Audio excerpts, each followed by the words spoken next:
আসসালামু আলাইকুম সুপ্রিয় দর্শক মণ্ডলী। অপরিকল্পিত ঢাকা, আপনারা জানেন যে আমাদের রাজধানী ঢাকা শহর আনপ্লান্টেড। এই ঢাকা শহরকে পৃথিবীর 15তম মেগাসিটি বলা হয়।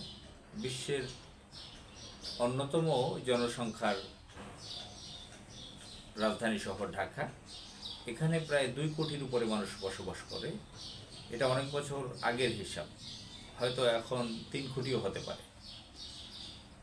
তো এই ঢাকায় লক্ষ লক্ষ উঁচু বিল্ডিং আছে, অপরিকল্পিত, দুর্বল স্ট্রাকচারের, ভাড়া দেওয়ার জন্য, ফ্ল্যাট বিক্রির জন্য নর্মালভাবে তৈরি করেছে লক্ষ লক্ষ বিল্ডিং।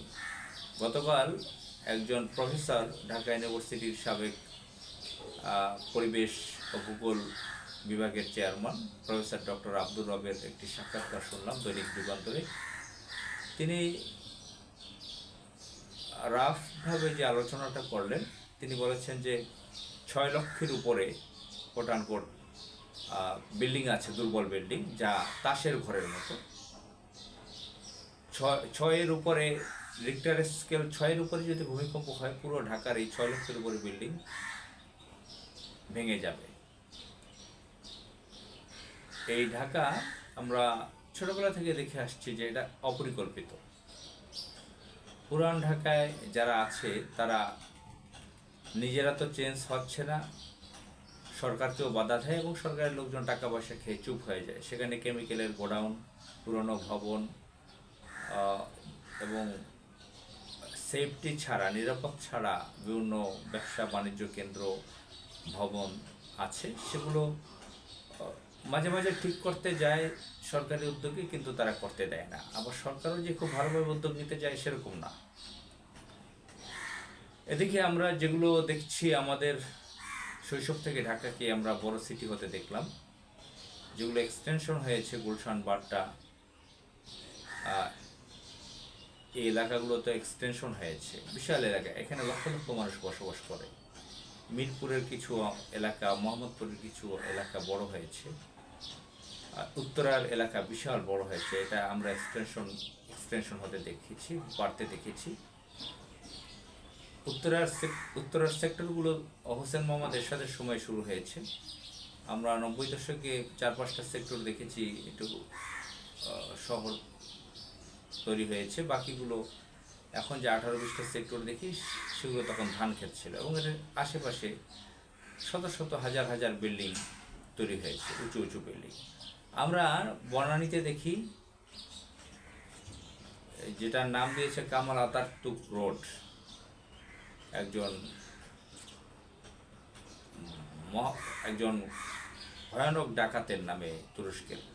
তো সেদিকে আলোচনা যাচ্ছে না। এই রোডটা অরিজিনাল নাম হচ্ছে মাদানী অ্যাভিনিউ। একদম বনানী কাকুলি থেকে শুরু করে বালু নদী পর্যন্ত বেড়ায়, এই রাস্তাটার নাম মাদানী অ্যাভিনিউ। এই মাদানী অ্যাভিনিউর পাশে শত শত বিল্ডিং রয়েছে, উঁচু বিল্ডিং, 20 তলা 25 তলা। আপনারা বনানী এলাকায় যদি যান, 2 পাশেই সারি সারি বিল্ডিং, ডজন ডজন বিল্ডিং, বড় বড় বিল্ডিং। একটা 25 তলা বিল্ডিং সম্ভবত হেলে পড়েছে, আহমদ টাওয়ার, আমরা দেখতে পেলাম ছবিতে। সত্য কিনা নিজের চোখে এখন দেখেই আসেনি, যদিও এখান থেকে কাছাকাছি থাকি মোটামুটি। তো ঢাকায় মতিঝিল এলাকায় তো আগে থেকেই বড় বড় বিল্ডিং, সেখানে 30 তলার উপরে বিল্ডিং আছে কয়েকটি, এবং তৈরি হচ্ছে বিভিন্ন জায়গায়। তেজগাঁও এলাকায় বড় বড় ভবন তৈরি হচ্ছে, যেখানে বড় বিল্ডিং কম ছিল।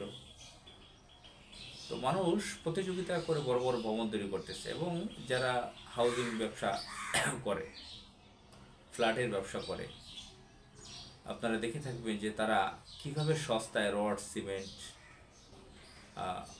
সস্তা সিমেন্ট দিয়ে, সস্তা রড দিয়ে অবকাঠামো তৈরি করছে। 9 তলা বিল্ডিং, 10 তলা বিল্ডিং, 15 তলা বিল্ডিং, 20 তলা বিল্ডিং, আবাসিক বিল্ডিং তৈরি করছে, ফ্ল্যাট বিক্রি করতেছে চিপা গলির মধ্যে।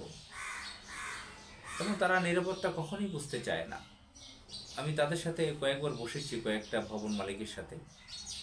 তাদের সাথে বসেছিলাম ফায়ার সেফটির ব্যাপারে। তারা বুঝতে চান না। দেখলাম যে তারা অনেকেই অল্প দিনে অনেক টাকার মালিক হয়ে গেছে, অনেক ফ্ল্যাটের মালিক হয়ে গেছে, তাদের সাথে তাদের কথাবার্তাও ভালো লাগে নাই। আমরা বলেছিলাম যে আপনারা এভাবে প্রতি ফ্লোরে ফ্লোরে সিলিন্ডার উঠাচ্ছেন, এটা বিপজ্জনক।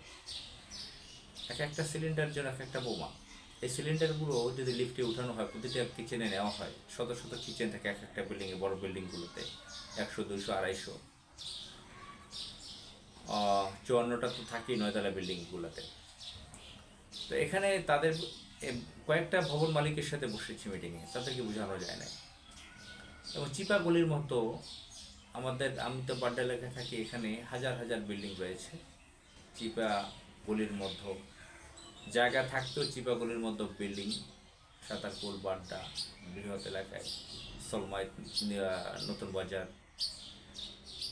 তো এসব, এই যে ভাটারা, এই সমস্ত জায়গায় যদি আপনারা যান দেখবেন যে হাজার হাজার বিল্ডিং চিপাগলির মতো, অথচ বিশাল বিস্তৃত এলাকা, ফাঁকা জায়গা আছে, অপরিকল্পিত, সরকার আনপ্লান্টেড করে রেখেছে। তো বিল্ডিংগুলো করে রেখেছে এভাবে।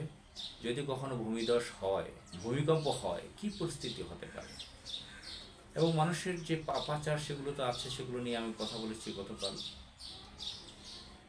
যে পাপের কাজ এই ঢাকা শহরে আছে, সেগুলো তো আছে, সেগুলো আরেকটি একাডেমিক বিষয়, আরেকবার আলোচনা হবে। এই যে চট্টগ্রামের পাহাড় কেটে, সিলেটের পাহাড়, বিএনপি, আওয়ামী লীগ যারা এই রাষ্ট্র ক্ষমতায় থাকে, সরকারে থাকে, তাদের লোকজন পাহাড় কেটে ফেলতেছে। এমপি, মন্ত্রী, উপজেলা chairman, UP chairman, councillor, member বা সাংগঠনিক বিভিন্ন পদের লোকরা কোটি কোটি টাকা ইনকাম করতেছে পাহাড় কেটে। আল্লাহ তাআলা পাহাড়কে পেরেকের মতো তৈরি রেখেছে, পৃথিবীর জন্য পেরেক হিসেবে রেখেছে। পবিত্র কোরআনে, আসমানি কিতাবে সেটা বর্ণিত রয়েছে, আপনারা জানেন। সে শত শত পাহাড়কে কেটে টুকরো টুকরো করে দিয়েছে।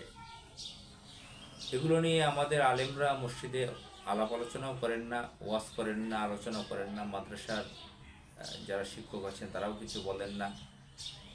যারা ক্ষমতায় আছেন তাদের লোকজন এই পাহাড় কেটে টাকা ইনকাম করতেছে, শত শত কোটি টাকা। তারা রাজকীয় রয়্যাল বাড়ি ঘর বানিয়ে থাকে, তারা যে রাজনৈতিক দলের শেল্টার নিয়ে থাকে সেখানে চাঁদা দেন, তারা মদ মাস্তি করেন, বিদেশে বাড়ি করেন। আমরা চট্টগ্রামে প্রায় কদিন পরপর দেখি পাহাড় নিয়ে রিপোর্ট, পাহাড় কাটা। কে কার কথা শোনে? পাহাড় কেটেই যাচ্ছে। পরিবেশ মন্ত্রণালয়ে উপদেষ্টা মন্ত্রী যারা থাকে সবাই ম্যানেজ থাকে। ওই তারা এখন যেরকম অন্তর্বর্তীকালীন সরকারের উপদেষ্টা আছেন, মাঝে মাঝে তিনি চিৎকার করেন, ওই পর্যন্তই সব ম্যানেজ হয়ে যায়। কিভাবে পাহাড় কাটতে পারে সরকারি ক্ষমতা থাকতে, সরকার যদি নৈতিক বলে বলিয়ান থাকে? তো যাই হোক, আল্লাহ তাআলার গজব তো পাপের কারণে আসবেই। পাপ তো বন্ধ করতে হবে, সেটা তো আছেই, পাপ করা যাবে না। আবার মানুষকে সচেতনও থাকতে হবে। আল্লাহ তাআলা নিরাপদে থাকার জন্য সিস্টেম দেখিয়ে দিয়েছেন, পবিত্র কোরআনে, হাদিসেও আছে। আল্লাহ নিয়ম দিয়েছেন, আমরা সেটা মানছি না। মহান আল্লাহ তাআলা আমাদের আল্লাহর গজব থেকে রক্ষা করুন। আসসালামু আলাইকুম।